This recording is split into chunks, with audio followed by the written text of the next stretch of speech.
Wednesday, September 17th, 2025. You are listening to the Daly Dose Sports Podcast, and I am your host, Clint Daly, coming to you from the Mile High City here in Denver, Colorado, and we are back for another week of talking sports with a dose of common sense. Hey, happy Wednesday to you. I hope you had a good weekend. I hope your week is going well, and that you, your family, your friends, everyone in your world is staying strong and healthy right now. And I sincerely hope that you watched that Canelo versus Crawford fight this past Saturday night. Because if you did, hey, you actually saw some sports history. Terence Crawford moved up 2 weight divisions to challenge Canelo Alvarez, and he scored the biggest win of his career, a unanimous decision victory to win the undisputed super middleweight championship on Saturday night at Allegiant Stadium in Las Vegas. Hey, that was Jordan putting up 63 in the Garden. That was Joe Montana in the 2-minute drill. That was Tiger at Augusta. That was Gretzky leading a rush with open ice ahead of him. I'm not saying Crawford is the GOAT, but Crawford is now in the conversation. Hey, I told you last week, I fully expected Crawford to outbox Canelo because Crawford is a slick fighter. That didn't surprise me. It didn't even surprise me that Crawford was such a good counterpuncher all night. Again, Crawford is a slick fighter. He's a gym rat. What I didn't expect was for Crawford to outpower Canelo. I thought Canelo would be stronger than Crawford, land a few body blows, maybe hurt him at least a little, and narrowly win the fight because he was the champ. You got to beat the champ, right? That's not what happened. And I started to get concerned just seeing Terence Crawford walking into the stadium because it looked like he was carrying that extra weight really naturally. And one thing to remember, Crawford is 37 years old. There's been a lot of talk, well, Canelo is older. Canelo's a little past his prime. Canelo's only 35. Crawford is 2 years older. Okay, so the fight starts. They feel each other out. I had Crawford winning the first few rounds. I thought Canelo maybe won the 5th round. And what I saw in the 5th round is what I believe changed the fight. Because in that 5th round, I thought Canelo actually connected with Crawford and actually got a piece of him and hit him pretty hard. And you saw Crawford kind of smile back at him. And I went, uh-oh. Because then Crawford came out in the 6th round way more aggressive. And I think we started to realize, hey, Canelo's power didn't hurt him. And Canelo may have realized then too, yeah, this isn't going as expected. Because then we saw Crawford hit Canelo a few times. And I think Canelo realized he didn't have the power advantage that we all thought he would. Now, I scored the fight 118-110 in favor of Crawford. The judges scored it 116-112, and then 2 of them had it 115-113. Again, as usual, I have no idea what fight the judges were watching. But knowing boxing, I was actually just amazed they didn't give Canelo the win, even though he had been thoroughly dominated all night. Hey, we've seen it before from that filthy sport. But here's hoping that we start seeing some more entertaining big-name fights like this one in the future. Because that was a really fun night. And I know there's talk of a rematch. I'll be honest, I don't know if I want to see a rematch. I didn't see anything that gave me hope Canelo could win. Because Crawford was just better in all phases all night.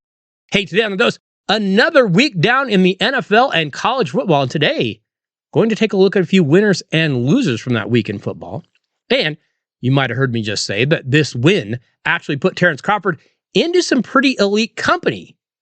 Our Daly Dose Top 5 will take a closer look at exactly that. But first, a couple of news stories I do want to touch on. And one is in the world of the NCAA. Did you hear that 13 men's college basketball players from 6 different schools were involved in gambling schemes, including betting against their own team, game manipulation, and sharing information with third parties for gambling purposes? The NCAA announced that last week. Yeah, players associated with Eastern Michigan, Temple, Arizona State, New Orleans, North Carolina A&T, and Mississippi Valley State are under investigation. for gambling violations. That is according to the NCAA. None of the players, though, they say, are currently enrolled at the schools where those infractions occurred. Now, I have a couple of observations on this. One, I am noticing that this is basically all irrelevant players on basically all irrelevant teams in the grand scheme of things. Now, maybe that's just a wacky coincidence, but I'm not sure I believe that.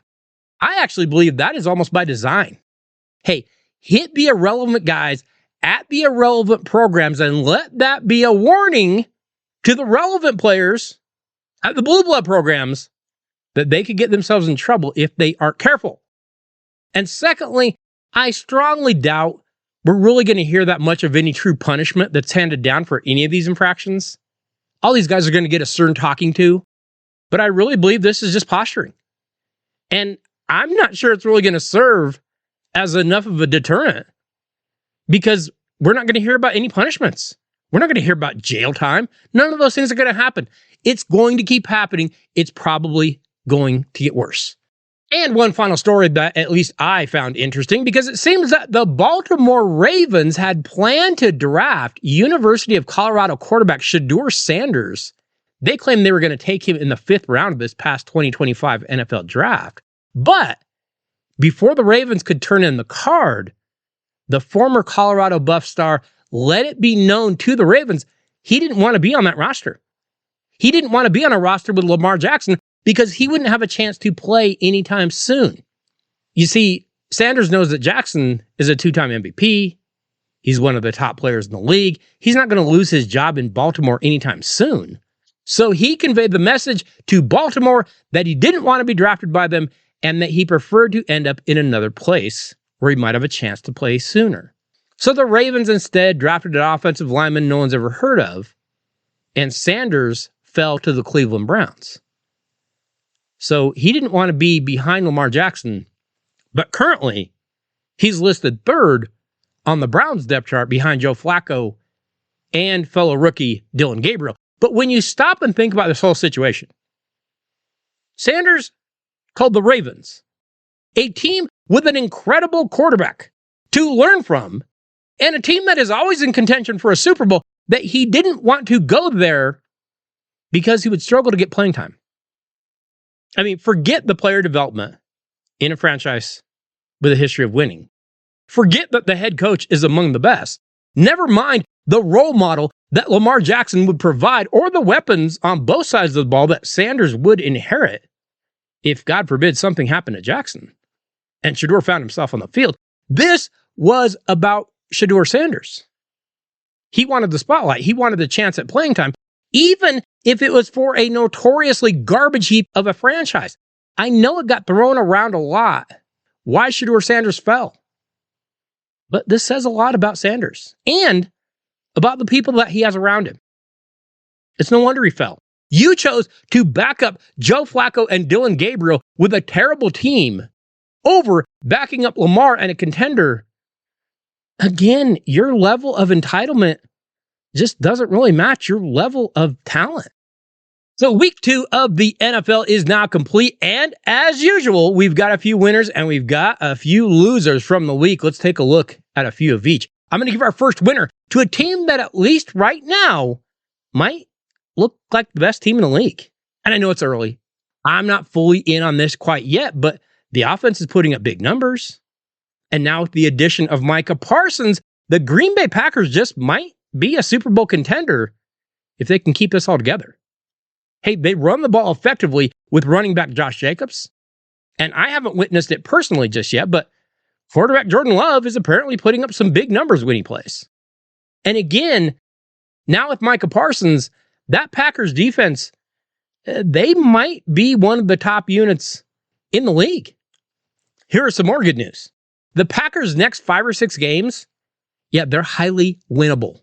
Hey, don't be surprised if Green Bay is undefeated when they face the Eagles in November. They probably will be undefeated. That is going to be a heavyweight fight. But I will give our first loser to the Cincinnati Bengals, of course, who every single year, we discuss it here on The Dose, how they just keep trying to get quarterback Joe Burrow killed, and it looks like they've kind of accomplished that this year.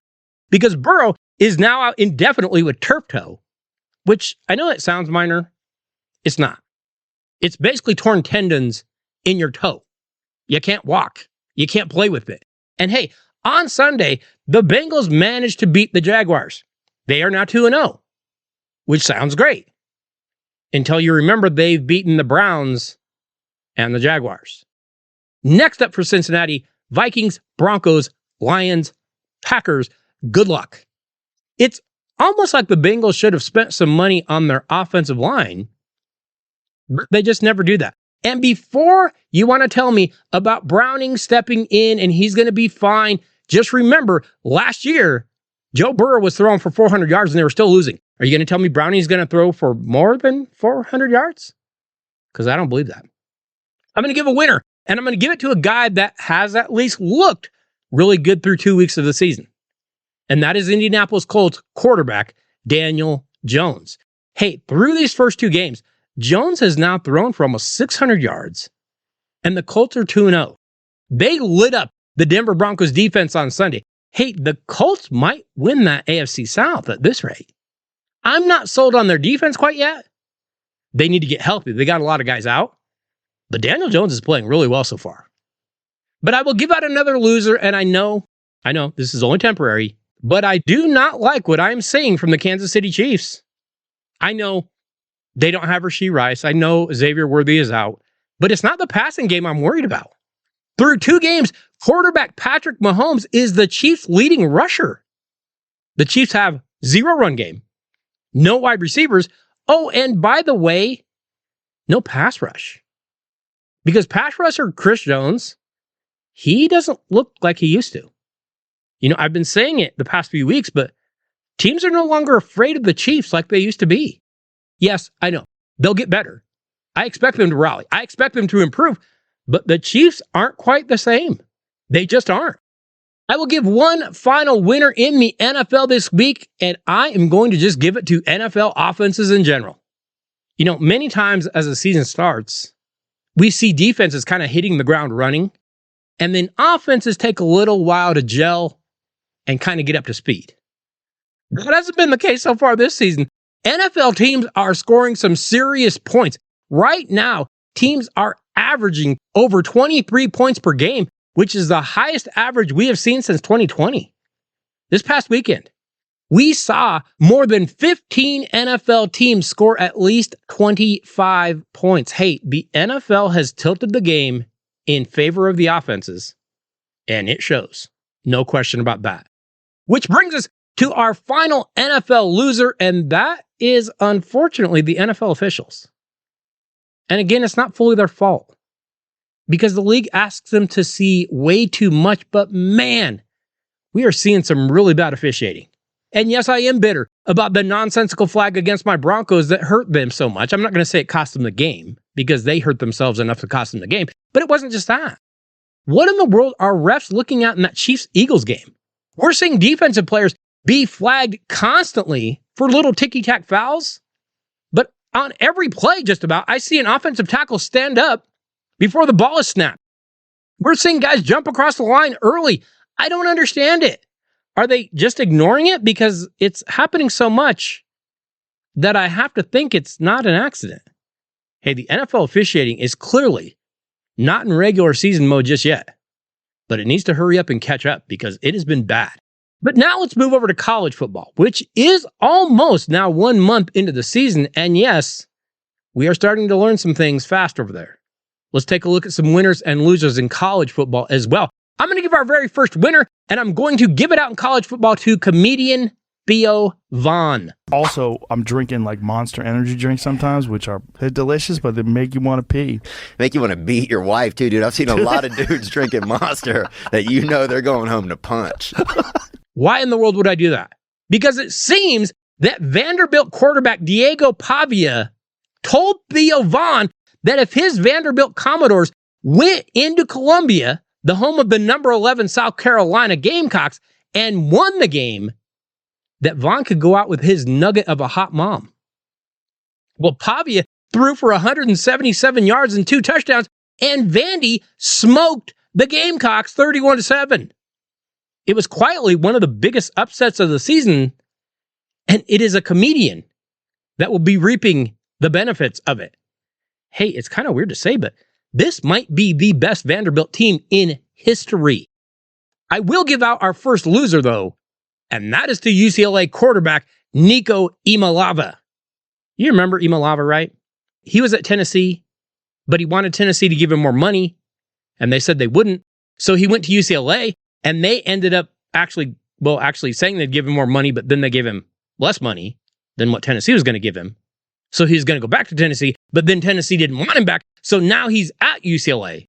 Well, this past weekend, the Tennessee Volunteers were hosting Georgia. They were the host of College Football Game Day on ESPN. The game went to overtime. It was big-time college football.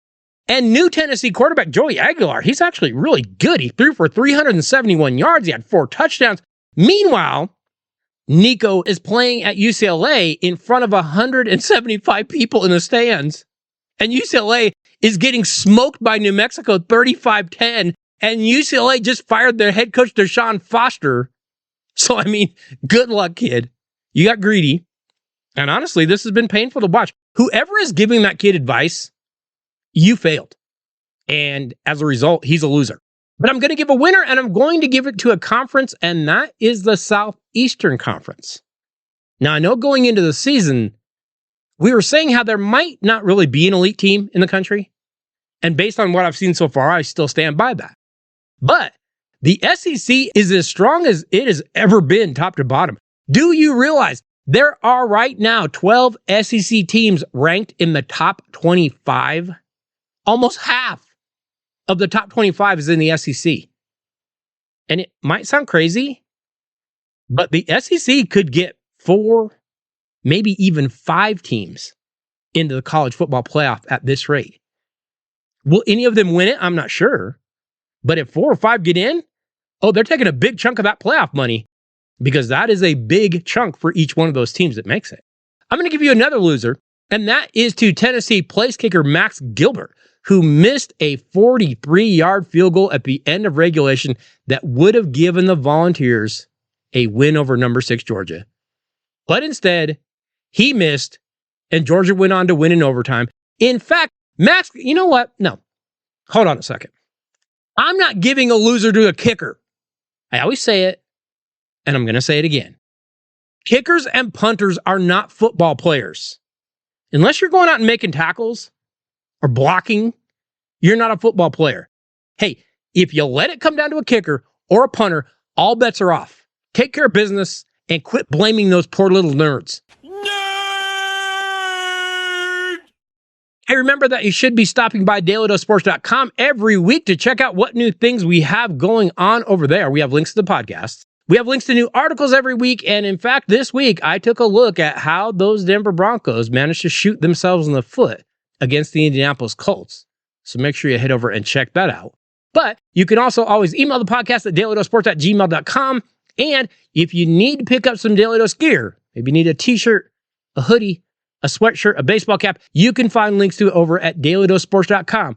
Make sure you check that out every single week. Just a few more winners and losers to hand out in college football. And I'm going to give a winner to a team that I didn't have that much hope for. But the USC Trojans, they might be a little sneakier than expected. Now, the Trojans are 3-0. I know they haven't beaten anyone. You don't even have to look. But they are beating who they play quite easily. And they're showing some signs they might end up being a little bit dangerous. Head coach Lincoln Riley, he's kind of got this offense figured out, and it's up to par. And we're going to find out real soon what USC is made of. Because they play Michigan State this week. That'll be easy. But then, check out the slate of games USC has. Illinois, Michigan, Notre Dame, and Nebraska. So we're going to find out real quick if USC is real. But they've looked good so far. Speaking of Notre Dame, I have to give them a loser. Because the Fighting Irish are now 0-2, and it's by a combined 4 points. After losing that heartbreaker in week 1 to Miami, 27-24, the Irish lost again on Saturday to Texas A&M by a single point, and that loss could cost them a college football playoff berth. Because remember, Notre Dame doesn't have a conference championship game to lift their strength of schedule. Notre Dame is going to have to be perfect the rest of the way, and they might even need a little help.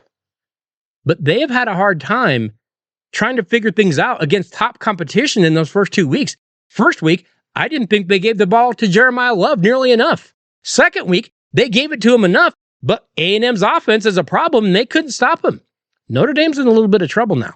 They've got to play really well the rest of the way. I will give out our final college football winner this week to a team that is outperforming, well, at least my expectations, and that is the Miami Hurricanes. Because all the Miami Hurricanes have done so far is beat 2 top 25 teams. First, they beat number 6 Notre Dame. Then they beat number 18 South Florida, and I fully expect them to beat Florida this week. Florida's Billy Napier, his seat is red hot right now. He can't even sit down. But, I picked Miami to be a playoff team, but I thought they might maybe slip once in one of these games. Right now, they're looking strong. And honestly, you could make a case Miami should probably be in the top 5 based on what they've done on the field. They are definitely a winner. And our final loser can go nowhere else.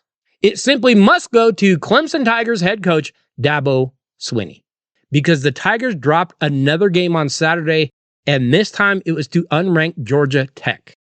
So Clemson is now 1-2. And remember, they had to come back against Troy to get the 1. Clemson quarterback Cade Klubnik was expected to be a Heisman candidate. Right now, he has just 3 touchdowns and 3 interceptions. But Clemson's offense has no playmakers. They're averaging just 19 points per game. And don't forget, they still have SMU, Florida State, and South Carolina on that schedule. Now, don't get me wrong. If they could figure things out, they could still back their way into the playoff. Hey, just get to the ACC title game like last year, and maybe you could get in. But right now, this doesn't even look fixable because the Clemson Tigers are just not very good. Now, as we do so many weeks here at the Daly Dose, we need to get to our Daly Dose top 5.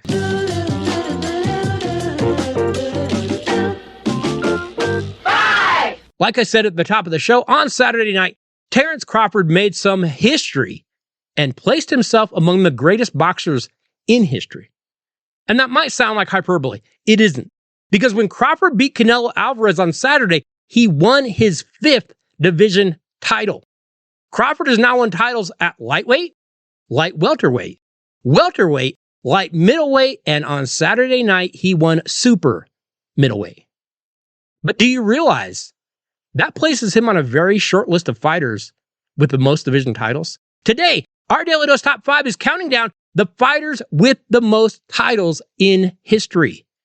And you're going to see, Crawford does indeed belong in the conversation among the all-time greats. So let's start off at number 5. And we actually have kind of a 3-way tie for number 5. And now with Crawford, this is a 4-way tie. But we'll start at number 5, and we're going to give this to Thomas the Hitman Hearns, who finished his career 61-5-1. But the star from Detroit got the first of these 5 championships back in 1980 with a TKO finish of Pepino Cuevas. That gave him the welterweight title. 2 years after that, he won the super welterweight title against Wilfred Benitez. That was number 2. Hearns defended that title on a few occasions. Then he moved up to middleweight, super middleweight, and light heavyweight, and he found more success. He kept winning, and he put his name in the boxing record books with 5 titles that he held throughout his career. But Thomas Hearns made no physical sense. Because if you ever saw him fight, he was tall and skinny. He had that 78-inch reach. Oh, so he just stood outside and beat with the jab? No, because he had sledgehammers for hands. Go back and watch him knock Roberto Duran unconscious. Tommy Hearns was such a dangerous fighter. And his first round against Marvin Hagler is still the greatest round of boxing I've ever witnessed in my life. Tommy Hearns won 5 different division titles, and he comes in today on our list, tied at number 5. Although I guess he's actually kind of tied for 3rd. Whatever. Tommy Hearns is 5. Also tied with Hearns at number 4 is a guy who fought Tommy twice and did pretty well against him. Because Sugar Ray Leonard went 36-3-1 in his career, and he was the second 5-division champion. Now, Sugar Ray won titles from welterweight to light heavyweight in 9 years, from 79 to 88. First, he got a late stoppage against Wilfred Benitez to pick up his very first world championship. He defended that twice. He went to super welterweight, and he won that in a 9th-round stoppage. Leonard's third title came in 87 when he squeaked out a close split decision over Marvin Hagler that I don't know if he actually won. And he won the super middleweight and light heavyweight title as well. Sugar Ray Leonard won 5 different titles in 5 different divisions. Oh, and by the way, Leonard fought Tommy Hearns in 81. He won a 14th round TKO, which is kind of jacked up because Hearns was actually ahead on all cards, but Ray hurt him and got him in trouble, and they had to stop the fight. The two fought again to a draw in 89, but both of them were way past their prime. But Ray Leonard comes in today at number 4. At number 3, we have the last fighter that is now tied with Crawford, Hearns, and Leonard, and that is undefeated superstar Floyd Mayweather Jr., who of course retired at 50-0 and is considered one of the best boxers of all time. Of course, Floyd was raised in the gym. He started his boxing championship run in the super featherweight class and beat Genaro Hernandez back in 98. Mayweather dominated that division for a number of years, and then he jumped up to higher divisions. He beat Jose Castillo back in 2002, got the lightweight belt. Then he added the junior welterweight belt after beating Arturo Gatti in the 6th round. And then he got a win over Zab Judah and Oscar De La Hoya in 2006 and 2007 and became a 5-division world champion by taking the welterweight title and super welterweight titles. Hey, there's no question. Floyd is one of the best ever. My only issue I have with Floyd was that he rarely ever fought great fighters when they were in their prime. Really smart business for Floyd, but really bad for boxing. So I probably hold a grudge for that. But you can't question his greatness. Floyd Mayweather comes in at number 3. Okay, so we've had 3 guys, and if you add Crawford, 4 guys that have tied with 5 division titles. At number 2, we have a guy that actually has 6. Might surprise you a little bit, but do not forget that Oscar De La Hoya, who went 39-6, was the record holder for most titles in different weight classes for a number of years. But De La Hoya began to collect belts in the lower weight classes. First was at super featherweight. In that same year, he beat Jorge Paez and claimed the lightweight title. His third belt came at the expense of Julio Cesar Chavez, where he beat the Mexican fighter and won the light welterweight title. Well, then he fought Pernell Whitaker, and that was quite a test, actually. Whitaker gave him all he wanted, but Oscar came out on top and took the welterweight title. And then he moved up one more weight class and challenged Javier Castillejo in June of 2001 and won the light middleweight belt. 3 years later, he set the record when he got his 6th division title by beating Felix Sturm to earn the middleweight title. Hagler, Hearns, Leonard, and Mayweather all tied at number 5 now. Hey, I wasn't surprised by any of them. But you kind of forget about Oscar De La Hoya. But he had 6 titles. He comes in today at number 2. So we reached the fighter that has held more division titles than anyone in history, and we've got a clear-cut winner. Because Filipino sports icon Manny Pacquiao, who finished his career 62-8-2, started as a flyweight back in 98. He won that title. He picked up super bantamweight in 2001. Then he beat Marco Antonio Barrera and Juan Manuel Marquez to get the featherweight and super featherweight divisions. He wasn't done. Manny Pacquiao won division titles at flyweight, junior featherweight, featherweight, junior lightweight, lightweight, junior welterweight, welterweight, and junior middleweight to give him 8 titles in all. Manny Pacquiao comes in today at number 1, and he's 2 ahead of the next closest guy. Now, is holding the most titles a true measurement of the greatest fighter ever? No, I don't think it is. But it does show you the versatility and determination and ability to adapt to fighting different styles at different times in their career. I told you earlier, Terence Crawford's win does at least place him in the conversation among the greatest fighters ever. And our Daly Dose Top 5 today proves that is absolutely true. Hey, next week on The Dose, I've got something very, very different for you. I'm actually chasing a guest that has quite an interesting story, and he's doing some very interesting work in the world of sports. Trust me, you will not want to miss it. Make sure you check out the Daly Dose next week, and make sure you let a friend know to do the same. Hey, I want to say thank you to each and every one of you for listening to the Daly Dose every week. Thank you for the emails. Thank you for the texts. Thank you for the tweets. But more than anything, thank you for sharing the show, for sharing the videos, and for sharing the articles with someone that you know. We absolutely love it when you do that. Have to say thank you to JSP. Could not do any of this without you. I will see you all next Wednesday. Have a great week, everybody. Make you want to beat your wife too, dude. I've seen a lot of dudes drinking Monster that you know they're going home to punch.